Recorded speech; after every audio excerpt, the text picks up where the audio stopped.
ఒకప్పుడు రాజకీయ నాయకులంటే ఎమ్మెల్యే పదవిని బాధ్యతగా చూసేవారు, ప్రజాసేవలోనే తరించేవారు.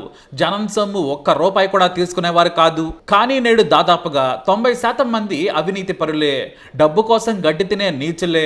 ఒక్కసారి గెలిస్తే 100 కోట్లు, రెండోసారి గాని గెలిస్తే 300-400 కోట్లు సంపాదించేస్తున్నారు. ఇక కుల బలం, నీచానికి దిగజారే కబ్జా కొరులు, ఇసుక మాఫియాగాళ్లైతే వేల కోట్లకు పడగలెత్తుతున్నారు. కానీ 4 సార్లు సూర్యాపేట ఎమ్మెల్యేగా గెలిచిన కనీసం ఇల్లు కూడా సంపాదించుకొని నేత ఉన్నాడంటే మీరు నమ్మగలరా? ఇది నిజం. అతనే దివంగత మాజీ ఎమ్మెల్యే ఉప్పల మల్సూర్. కమ్యూనిస్టు యోధుడు, దళిత బిడ్డ ఈ మల్సూర్. ఆయన చివరి రోజుల్లో చెప్పులు కూడా కుట్టారు.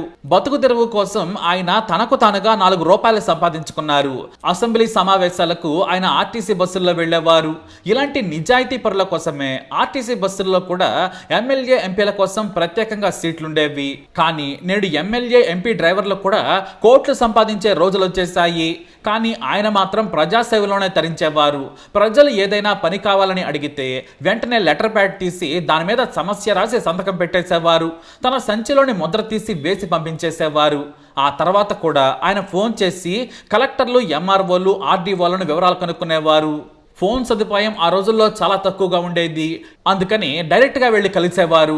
ఉప్పల మల్సూర్ 1928వ సంవత్సరంలో సెప్టెంబర్ 5న సూర్యాపేట జిల్లా మోతే మండలం సిరికొండ గ్రామంలో పుట్టారు.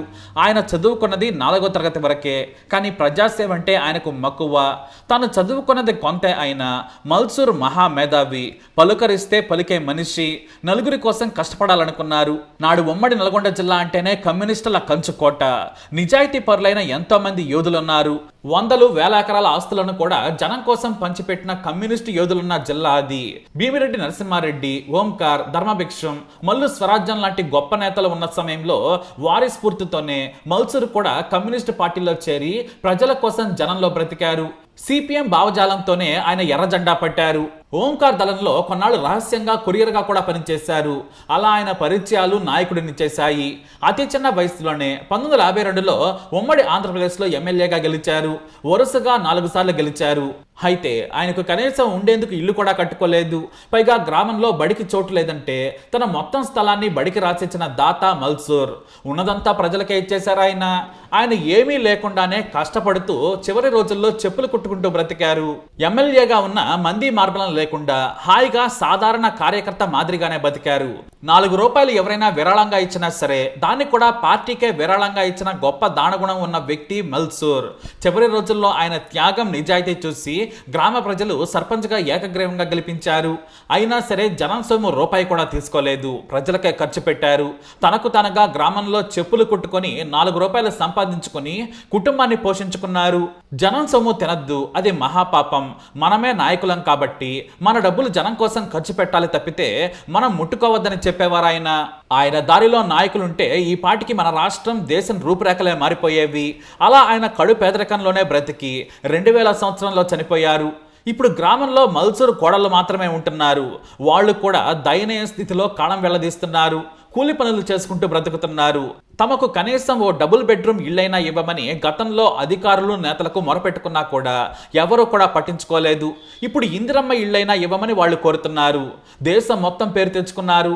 కానీ మాకు కనీసం నిలువ నీడ కూడా సంపాదించి పెట్టలేదు. చనిపోయే వరకు నిజాయితీగానే బ్రతికారు. ఆయనకు విగ్రహాలు కూడా గొప్పగా ఉన్నాయి. కానీ మల్సూర్ కుటుంబానికి ఇల్లు లేదని గ్రామస్తులు కూడా వాపోతున్నారు. ప్రభుత్వాలు తమను ఆదుకోవాలని ఎన్నో ఏళ్ల నుంచి కోరుతున్నా కూడా ఎవరూ పట్టించుకోవడం లేదు. ఎందుకంటే దళితుడు కాబట్టి. అదే అగ్రకులం నేతైతే కొన్ని డబ్బులు సంపాదించుకునేవారు, లేదంటే ఆయన్ని దేవుడు చేసి ఊరూరా విగ్రహాలు పెట్టేవారు. కమ్యూనిస్టు యోధుడు, దళిత బిడ్డ కాబట్టే ఎవరూ పట్టించుకోవడం లేదని గ్రామస్తులు వాపోతున్నారు. తెలంగాణ వచ్చిన తర్వాత అయినా కూడా తమ బ్రతుకులు బాగుపడతాయనుకున్నారు. కానీ వారి జీవితాలు ఏమీ మారలేదు. నిఖార్సైన నేతగా, ఎమ్మెల్యేగా నేటి తరాలకు కూడా స్ఫూర్తిగా నిలిచిన మల్సూర్ను మనమంతా స్మరించుకోవాలి. నేటి నాయకులు ఆయన కాళ్లు కడిగి నెత్తిన చల్లుకున్నా కూడా పనికిరారనేది వాస్తవం. సర్పంచ్ల నుంచే కార్లు మెయింటైన్ చేసే రోజులు వచ్చేసాయి. మరి 4 సార్లు ఎమ్మెల్యేగా గెలిచిన నీతిగా బ్రతికారంటే ఆయన మంచితనానికి మొక్కాలి. కనీసం ఇప్పటి ప్రభుత్వమైనా మల్సూర్ కుటుంబాన్ని ఆదుకోవాలి. వారికి ఇల్లు మాత్రమే కాదు, ఆర్థికంగానూ వారిని ఆదుకుంటే నిజాయితీ పరుడైన మల్సూర్కు గొప్ప నివాళి అర్పించినట్లవుతుందనడంలో సందేహమే లేదు. మరి మీరేమంటారు? మీ అభిప్రాయాన్ని కమెంట్ ద్వారా తెలియజేయండి. ఈ వీడియోని తప్పకుండా షేర్ చేయండి. మా ఛానల్ సబ్స్క్రైబ్ చేసుకోండి.